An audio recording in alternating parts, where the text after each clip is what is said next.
What in the world happened here? Make sure you guys smash the and crap out of that Noble Knight Shieldbearer button so you guys don't miss out on more Oz content. What do you want me to tell you about this? This is the 13th time that we've looked at this card, and it's suddenly jumping up to trying to be a $7 card over the course of the weekend. Shouldn't shock anybody. You care about one line of text on this card. That says you can banish this card from the hand or field to add a level 6 or lower Wind Beast monster from your deck to your hand. We automatically roll back to good old Radiant Typhoon now as a deck. And honestly, right now, Radiant Typhoon, I think, is projected to be one of the coolest decks kind of going forward into the meta. And I'm honestly kind of happy to officially say that, because I want this deck to do very, very strongly. I really, really, really do want, this Radiant Typhoon, even with the loss of the Featherstorm, I think is going to do just fine in terms of what we are already dealing with. Now, should you go out and pick up a Noble Knight Shieldbearer because you think you're going to need it for the deck? I've not seen any variants in the TCG that are playing this just yet. I've also not seen a lot of tournament data just yet. That's going to take a little bit of time to actually see come out of the woodwork, but I do think when that time comes, we will have a pretty good picture painted for us as to what is going to be going on with this. So for the time being, yes, be aware you've got a pretty expensive piece of cardboard building up that is actually kind of starting to come down. I mean, coming off of this winter storm, people are just wanting to spend any sort of money that they can at things just to be able to, be like, oh, I've got the next tech choice in mind.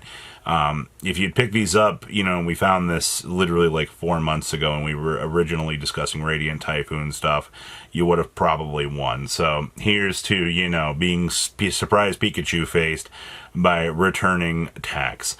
Oh boy, Tri-Brigade, to see that we've got things like Shuraigs that are suddenly going up in price. I mean, I didn't think I would see the day where OG Shuraigs were $12 again, but you kind of take a second and go, oh, okay, well, that's interesting. You got Froctals going up in price, which the reason why Froctals going up in price is because, you play it in Lunalights, and there's also the Yummy build that's going around. All of this extra hype for like things like the Shuraig right now are mainly because Yummy players are looking to the Tri-Brigade stuff to basically patch up the holes that the deck has been left with on the Forbidden and Limited list. And I will say it is probably one of the most hyped deck transitions that I think that we have actually seen in a little while. I don't think it's a bad thing at any juncture, because I think it probably is going to be one of the main pieces to try to patch up the deck's already existing problems. And I think that's going to be fine, right? Especially when we are looking in the deck building space and we're trying to figure out, what is going to fix said hole.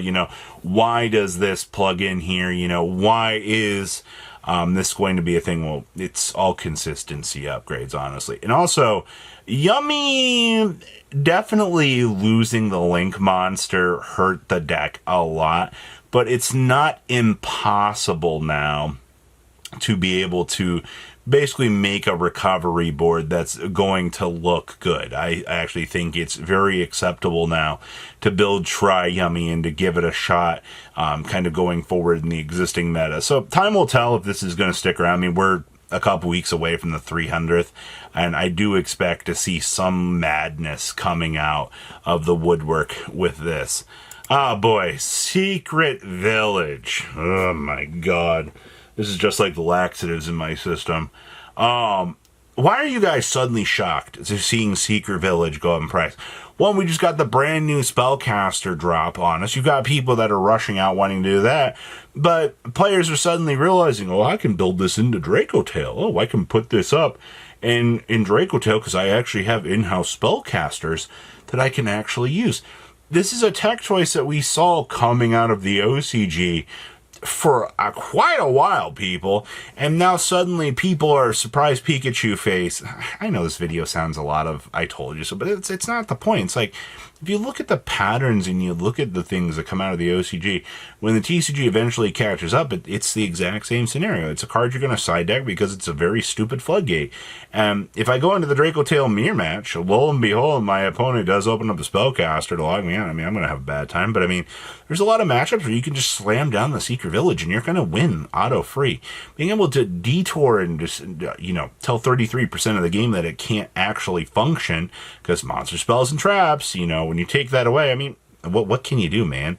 The answer is nothing. And I mean, even if you force your opponent to, make play lines to try to out this, I mean, there's nothing to do. It's also an auto win button against Radiant Typhoon. I mean, how's Radiant Typhoon going to do to this? MST? No, they can't because Secret Village is up. All right, well, it's really funny when they have the MST to the activation, but I mean, you're going first and you're slamming it down on the table, so you kind of just win the game at that point there. So we will wait and see if this is going to be something that sticks around. Spoiler alert, I think this is going to be something that is going to be doing some massive work going forward for kind of the little developments of the game, because truthfully, it's just very, very, very good. Toons, oh boy. I just did a Toon market watch, literally a couple hours talking about Toons and looking at, some of the stuff that you want to initially pick up with this. But, I mean, truth be told at this point, I think the things that you want to consider honestly looking at might be some of the speed duel Toon table of contents. I know a lot of people are looking at, what is, the good rarity stuff to go after. I mean, Alti of the Toon Kingdoms are probably going to disappear, which is going to be unfortunate. Speed Duel Toon Table of Contents searchers are not a bad pickup because, I mean, the alternative is you spend an actual literal amount of money to go buy original supers, or you just walk on over to the Speed Duel versions and buy those, and I mean, it kind of accomplishes the same thing, honestly. I don't really hate the idea of being able to, have these cards as little toolbox options to kind of be able to have. Once again, I mean, who knows what the new Toon support's going to be? I mean, this is a frivolous fever dream at this point that we're actually getting Toon support, which later today I'm going to drop the Toon video. I had a Toon video saved that I filmed last week that I was jokingly talking about Toons actually getting support, and they actually frickin' did it. So I am a little bit ticked off that I didn't get to upload that video beforehand, but that's okay. But you have so many different things you can pick up with Toons. I mean, you just go have a field day with whichever rarities that you want to have. I mean, obviously, they're probably going to print newer high rarity cards, so you're going to be left in a position where you might not be happy with the versions that you get, but I mean, that doesn't really matter, right? As long as you are getting some, new Toon support that you can play around with, I think that's fine. And I gotta talk about Nerva, the power patron of creation. So, there has been a combo floating around in the OCG that has to do with the Clown Crew deck that is actively abusing Nerva, the power patron of creation. And if I recall correctly, I believe that this is turning into a Draw 8 combo. I'd have to go back and rewatch the video, but we've seen a couple of Clown Crew lists actually recently showing up that it's, the reason why this card is disappearing is, one, massive draw combo. People are loving the fact that, you can include all sorts of different things within the deck to be able to get some of those very, very cool builds off of the ground. But I mean, I think that's the thing that I like the most when you actually look at these sorts of creative deck building spaces. It also proves, just how kind of cool the Clown Crew stuff was as a whole.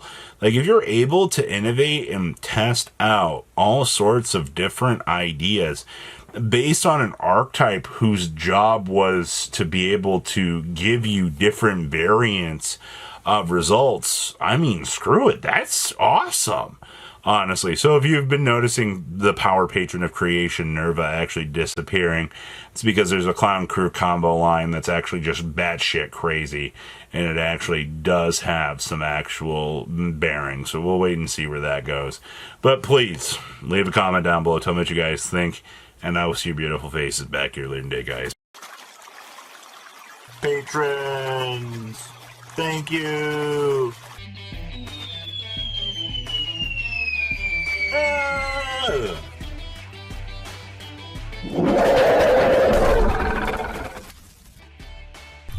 Thank you so much for watching. Check out these other videos.